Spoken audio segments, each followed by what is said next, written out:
Allahu Akbar, Allahu Akbar. La ilaha illallah, Allahu Akbar. Allahu Akbar walillahil hamd. Assalamualaikum warahmatullahi wabarakatuh. Keluargaku, istri dan anak-anakku yang selalu dirahmati oleh Allah Subhanahu wa taala. Segala puji dan ungkapan syukur tidak henti-hentinya kita ungkapkan hanya kepada Allah Subhanahu wa taala. Kenikmatannya selalu berlimpah. Ujian dan cobaannya selalu menyimpan hikmah, sehingga tidak ada satupun ketetapan takdirnya yang layak untuk dicelah. Bagi seorang mukmin, semua itu dihadapi dengan bersyukur atau bersabar, dan keduanya hanya mendatangkan kebaikan belaka. Ramadan kita tahun ini sungguh istimewa. Begitu pula Idul Fitri kita hari ini. Ia akan menjadi kisah penghambaan kita yang istimewa, di mana kita betul-betul menunjukkan bahwa sebagai hamba, kewajiban kita adalah mengerjakan apa yang Allah sukai, bukan apa yang kita sukai. Kita mungkin menyukai Ramadan yang semarak dan ceria dalam hiruk pikuk kebersamaan. Namun tahun ini Allah Subhanahu wa taala menginginkan sebaliknya. Kita harus berRamadan di rumah sendiri bersama keluarga saja. Kita mungkin merindukan tarawih di rumah-rumah Allah Subhanahu wa taala. Tapi tahun ini Allah kehendaki kita melakukannya di rumah-rumah kita. Bahkan hari ini kita mungkin tak kuasa menahan hasrat berkumpul dalam keramaian salat Id.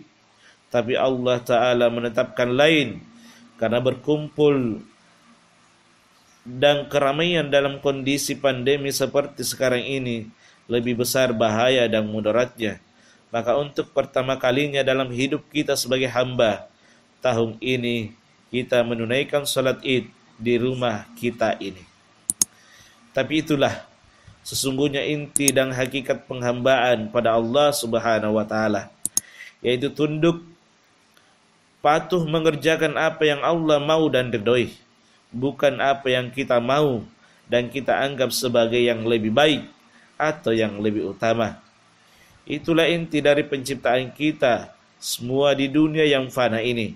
Tunduk, patuh pada apa yang Allah Ta'ala kehendaki dan inginkan. Wa ma khalaqtul jinna wal insa illa liya'budun.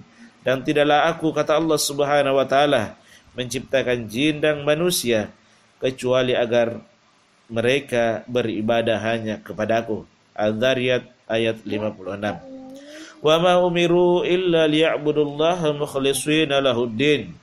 Dan tidaklah mereka diperintahkan kecuali agar mereka menghamba kepada Allah dengan mengikhlaskan ibadah itu hanya kepadanya.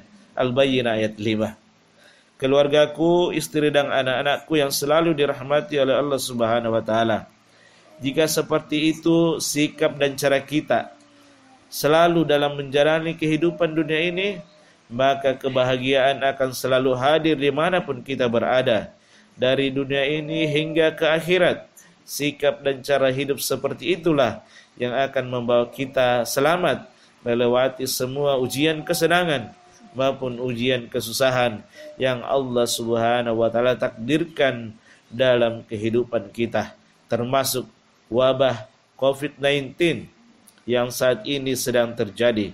Meskipun terasa berat dan menyusahkan, tapi hati dan jiwa yang tunduk menghamba dan bersandar hanya kepada Allah Sang Maha Kuat, insya Allah akan dikuatkan dan ditangguhkan untuk melewatinya. Akan dikuatkan dan ditenangkan dengan keyakinan bahwa fa inna ma'al usri yusra, inna ma'al usri yusra. Pada setiap kesulitan pasti akan selalu ada kemudahan. Pada setiap kesulitan pasti akan selalu ada kemudahan. Asy-Syarah ayat 5 dan 6. Bahkan lebih dari itu, kita akan dihantarkan pada satu titik keyakinan bahwa ujian pandemi ini adalah karunia yang menyimpankan limpahan hikmah yang membawa kebaikan untuk kehidupan kita sebagai hamba Allah yang beriman.